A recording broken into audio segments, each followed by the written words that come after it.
Imagine a time long before our modern world, a time of vast empires and bustling trade routes that crisscrossed continents.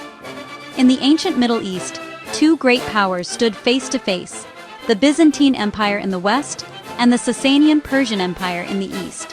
These empires were not just powerful in armies and land, they had powerful money. Their coins were the lifeblood of trade, pieces of metal that carried the face of their rulers and the symbols of their gods.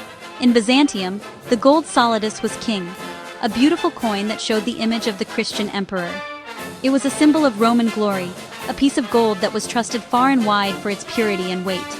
It was the dollar or the euro of its day, a currency everyone recognized and wanted. To the east, in the mighty Sasanian Empire of Persia, silver was the metal of choice for everyday business. Their main coin was the silver drachm. This was a thin, wide coin, and on one side, you would see the powerful profile of the Sasanian king, the Shahanshah, often wearing an elaborate crown with wings or celestial symbols. On the other side, there was a sacred fire altar, a central symbol of the Zoroastrian religion, often flanked by two attendants. These coins were not just for buying and selling, they were messages of power and faith. Every time someone held a Sasanian drachm, they were holding a piece of Persian identity, a reminder of their king and their religion. These silver coins were incredibly common and flowed along the Silk Road, reaching deep into Arabia. Now, let's journey south into the Arabian Peninsula, the land where Islam would soon be born. Arabia at this time was a crossroads of cultures and commerce. It didn't have its own official coins. Instead, the merchants and tribes of Arabia used the money that flowed in from their powerful neighbors. The silver drachms of the Sasanians were especially popular. They were reliable, made of good silver, and everyone knew their value. So, when people in Mecca or Medina bought spices, textiles, or camels, they were very likely using coins that bore the face of a Persian king and the symbols of a religion that was not their own. This mix of foreign coins created a vibrant but complicated economic landscape. This was the world of money that existed just before the rise of Islam. It was a world dominated by the imagery of emperors and kings, of crosses and fire altars. The coins told stories of power, empire, and faith. They were beautiful objects, but they belonged to other people, other cultures. For the early Muslim community, this presented a fascinating challenge. They were building a new world with a new message, but they were still using the old tools of commerce. The stage was set for a dramatic change, a revolution not just in faith and politics, but in the very money people held in their hands. The journey from these imperial coins to a distinctly Islamic currency was about to begin. When the first Muslim communities emerged in the 7th century, they grew with incredible speed. As their influence spread from Arabia into the lands of the Byzantine and Sasanian empires, they inherited the systems that were already there. This included the systems of money. The early Muslims didn't immediately stop using the coins they found. It made perfect sense to continue with what everyone knew and trusted. So, for the first few decades of Islamic rule, the markets were still filled with Byzantine gold solidi and, more importantly for our story, the ubiquitous Sasanian silver drachms. A merchant in Damascus or a farmer in Iraq would continue to use the same silver coins they had always used, featuring the portrait of the Persian king Khosrow II. However, something very interesting started to happen. The new Muslim rulers began to make small but significant changes to these existing coins. They started to adapt them, to make them their own. This was a gradual process, not a sudden revolution. On the edges of the Sasanian drachms, in the blank spaces around the king's portrait, small Arabic words began to appear. Simple phrases like Bismillah, meaning in the name of God, or Jayyid, meaning good, were stamped onto the coins. This was a clever move.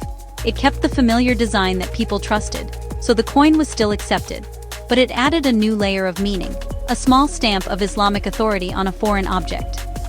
These adapted coins are known as Arab Sasanian coins, and they represent a fascinating bridge between two worlds.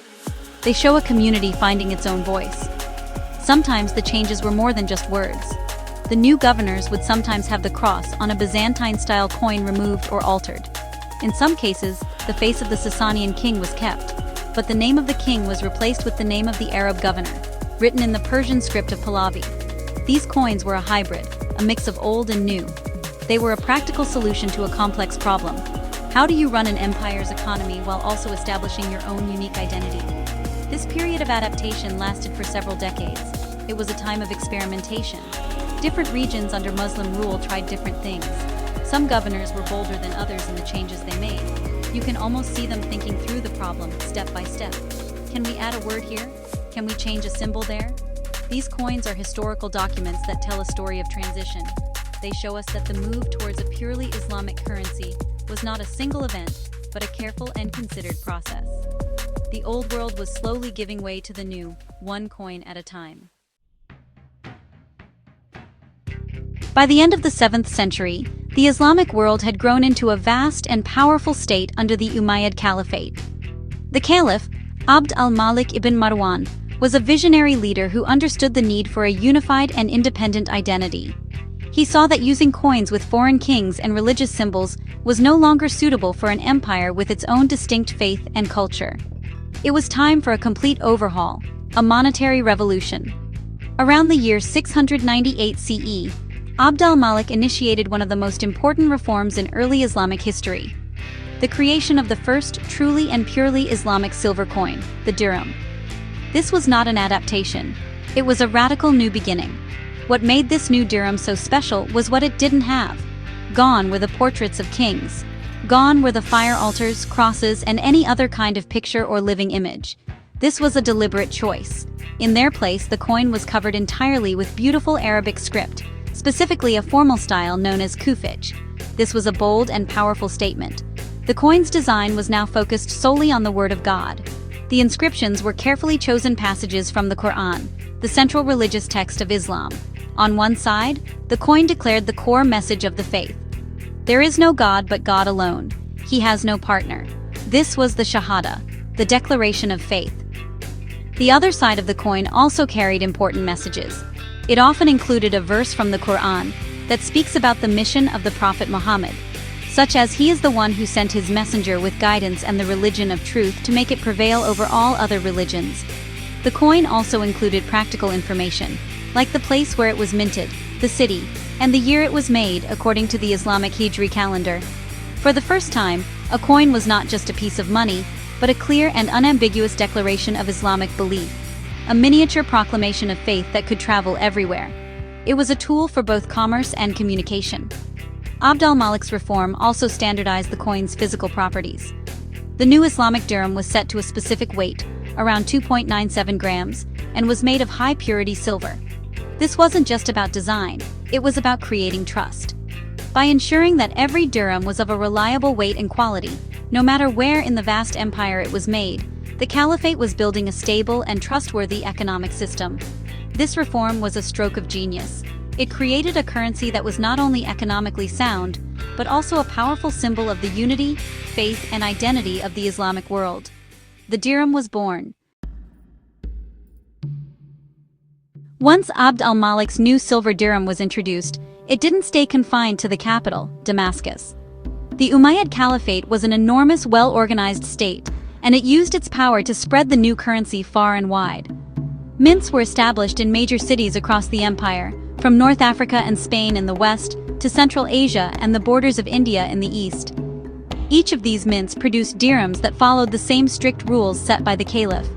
They all had the same religious inscriptions, the same high-quality silver, and the same standard weight. This uniformity was the key to its success. A merchant in Cordoba, Spain, could accept a dirham minted in Samarkand, in modern-day Uzbekistan, with complete confidence. This trust made the dirham one of the most important international currencies of its time. It became the dominant coin for trade, not only within the Islamic world, but also far beyond its borders. Archaeologists have discovered hordes of these silver dirhams in places like Scandinavia, Russia, and even England. Vikings, who were great traders and sailors, were particularly fond of the dirham. They valued it for its pure silver content, which they would often melt down to make jewelry, or simply use as a reliable store of wealth. For them, the Arabic writing was likely just an exotic pattern. But the quality of the silver spoke a universal language of value. The spread of the dirham tells a story of global connections in the early medieval period. It shows us how goods and ideas traveled along vast networks. A dirham minted in Baghdad might be used to buy silk in China, then travel with a merchant to the Caspian Sea, where it could be traded for furs from the north. A Viking raider might then carry that same coin back to his home in Sweden, where it would eventually be buried in the ground, only to be found by archaeologists 1,000 years later. Each coin is a tiny witness to a grand history of travel, trade, and cultural exchange, connecting diverse peoples across thousands of miles.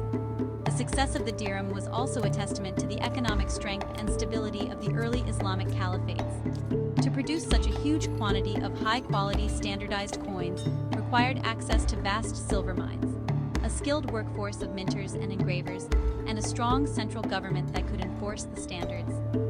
The trust that people placed in the dirham was ultimately a trust in the power and organization of the state that issued it. For centuries, the silver dirham was more than just money. It was a symbol of a prosperous and interconnected global economy, with the Islamic world at its very heart. While the basic formula of Abd al-Malik's dirham, purely script-based, standard weight, high-purity silver, remained the foundation for centuries, it was not completely static. As the Islamic world evolved and different dynasties rose to power, the dirham began to show subtle and interesting variations. The core religious inscriptions generally remained the same, as they were fundamental to the coin's identity. However, new rulers and local governors would often add their own names or titles to the coin. This was a way of asserting their authority and linking themselves to the trusted and respected currency system. Looking at these changes helps historians trace the rise and fall of different political powers. Over time, regional styles of calligraphy also began to develop. The early Kufic script, which was very angular and formal, gradually evolved. In some regions, the script became more elaborate and decorative, with elongated letters and flourishing details. In other places, it became more rounded and cursive. A coin expert can often tell where and when a dirham was made just by looking at the style of the Arabic writing. These stylistic differences reflected the local artistic traditions of the various cultures within the vast Islamic world, from the elegant styles of Persia to the more robust script of North Africa. The dirham remained a unified concept, but it wore many different local costumes. Furthermore, as centuries passed, the fortunes of empires changed, and this was reflected in the coins. During periods of great prosperity and access to new silver mines, dirhams were plentiful and of very high quality. However, during times of political instability or economic trouble, the quality could sometimes decline. The silver content might be slightly reduced, or the coins might be struck more carelessly. These changes provide valuable clues for economists and historians about the challenges that different dynasties faced. A debased currency often signals a state in crisis, struggling to pay its armies or manage its finances. The dirham acted like a barometer of the economic health of the empire. In some regions, there were even more significant departures from the original design. For example, some dynasties in Central Asia, who came from a different cultural background, sometimes reintroduced simple symbols or tamgas, clan emblems, alongside the Arabic script. These were minor concessions to local traditions, but they show the flexibility of the dirham system. Even with these variations, the fundamental idea of the Islamic dirham, a coin of reliable silver content identified by its religious inscriptions, endured for an incredibly long time. It was a successful design that could adapt to new rulers, new artistic tastes, and new political realities without losing its essential character. The silver dirham was so much more than just a tool for buying and selling goods. It was woven into the very fabric of early Islamic society, carrying deep economic, religious, and cultural significance. Economically, the dirham was the engine of daily life. It was the coin used to pay salaries, collect taxes, and purchase everything from bread in the market to land for a farm. The Islamic legal system, Sharia, developed detailed rules about money, contracts, and charity. And the dirham was the standard unit of account for these calculations. For example, the zakat, the obligatory annual charity paid by Muslims, was often calculated and paid in dirhams. The coin's stability and reliability provided the economic foundation upon which the society was built. Religiously, the dirham was a constant and powerful reminder of faith. Unlike coins with portraits of rulers who might be seen as arrogant or even godlike, the Islamic dirham put God at the center of everything. The Quranic verses inscribed on its surface were not just decoration. They were a public declaration of the core tenets of Islam. Every time a person made a transaction, they were holding and passing on a physical object that proclaimed the oneness of God and the mission of His Prophet. This turned a simple economic act into a subtle expression of religious identity. The coin was a portable piece of scripture, spreading the message of Islam wherever it traveled, whether in the hands of a Muslim or a non-Muslim. Culturally, the dirham was a potent symbol of the new Islamic civilization's identity and confidence. By removing all images and replacing them with elegant Arabic script, the creators of the dirham were making a statement about their values. They were showcasing the beauty and importance of the Arabic language, the language of the Quran. This was a celebration of a culture based on words and divine revelation, rather than on the images of kings and gods that had dominated the coins of the past.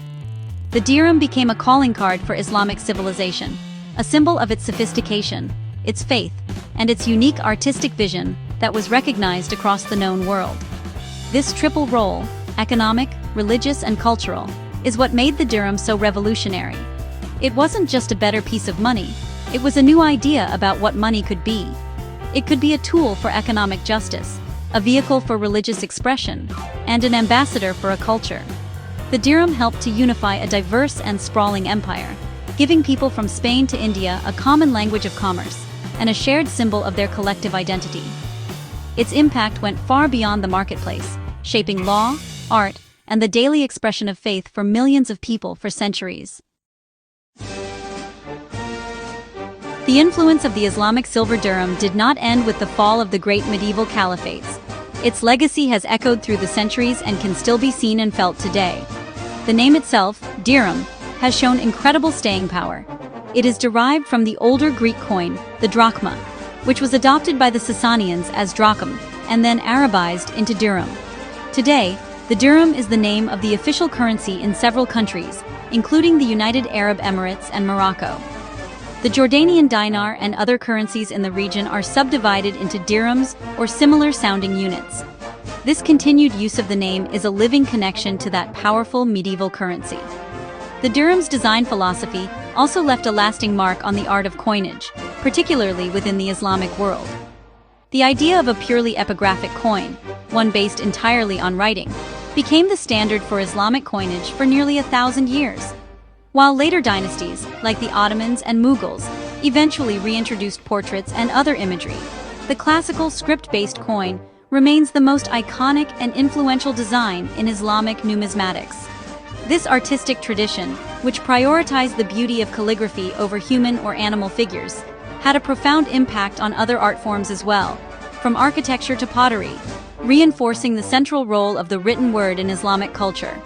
Furthermore, these ancient coins are now priceless historical artifacts. For historians and archaeologists, dirhams are like tiny, durable time capsules. Because each coin is stamped with the year and the city where it was minted, it provides a precise record of a specific time and place. A hoard of coins discovered can help us map trade routes, understand the economic health of a region, and trace the political influence of different rulers. They allow us to reconstruct history with a level of detail that written texts alone often cannot provide. They are primary sources of history that you can hold in your hand, connecting us directly to the world of the past. Today, these silver dirhams are treasured by museums and collectors around the world. They are displayed as masterpieces of calligraphy and design, and as key witnesses to the history of a global civilization. They tell a remarkable story of migration, adaptation, and innovation. The journey from a Persian king's face on a Sasanian drachm to the sacred words of the Quran on an Islamic dirham is a journey that mirrors the rise of Islamic civilization itself. It is a story of how a new world was built, not only with ideas and armies, but also with the creation of a coin that carried its message to the ends of the earth. To understand the full story of the Islamic dirham, it helps to see its journey as a clear timeline of events. It all begins before Islam, in a world dominated by the coins of the Byzantine and Sasanian empires. The Sasanian silver drachm, with its portrait of the king and a fire altar, was the most common silver coin in the Middle East and Arabia. It was a trusted and familiar piece of money for merchants and ordinary people alike. This is our starting point, a world using coins filled with imperial and religious imagery that was not Islamic. The next major step came with the rise of Islam in the 7th century. As the early Muslim state expanded, it took over lands where Sasanian coins were already in use. For several decades, from about the 630s to the 690s, the Muslims continued to use these coins, but they began to adapt them. They added short Arabic phrases like, "in the name of God" in the margins. These Arab Sasanian coins were a transitional currency, a bridge between the old Sasanian world and the new Islamic one. They represent the first steps toward creating a distinct coinage. The great turning point occurred around 698 CE, during the reign of the Umayyad Caliph Abd al-Malik. He launched a complete reform and created the first purely Islamic silver dirham. This new coin had no pictures at all. Instead, it was covered with verses from the Quran and information about its minting in Arabic script. It was standardized in weight, about 2.97 grams, and made of pure silver. This became the model for Islamic silver coinage for centuries. It was a radical and successful innovation that created a currency that was both economically reliable and religiously significant. From that point on, the story is one of success and spread. For the next several hundred years, the dirham became a dominant international currency, trusted by traders from Scandinavia to China. While it underwent stylistic changes under different dynasties and in different regions, its core identity as a high-quality silver coin bearing religious inscriptions remained. Its journey from a borrowed Sasanian design to a unique and powerful symbol of Islamic civilization was complete. The dirham's story is a perfect example of how money can reflect history, culture, and faith. When people ask, what was the first silver coin in the Islamic world? The answer can sometimes seem a little confusing. This is because the word first can be interpreted in a few different ways, and it all depends on what you mean by an Islamic coin.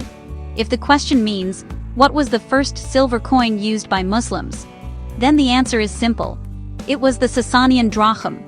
The early Muslim community used the coins that were already circulating in Arabia and the lands they came to govern. They didn't invent a new coin overnight, so for the first few decades, the money in their pockets had the face of a Persian king on it. However, if the question is, what was the first silver coin adapted by Muslims? Then the answer would be the Arab Sasanian coins. These are the Sasanian drachms that the new Muslim governors modified by adding Arabic words, like Bismillah, in the margins. These coins are historically very important because they represent the first attempt by the Muslim authorities to place their own mark on the currency. They are the first coins to carry any kind of Islamic feature, even if the main design was still Sasanian.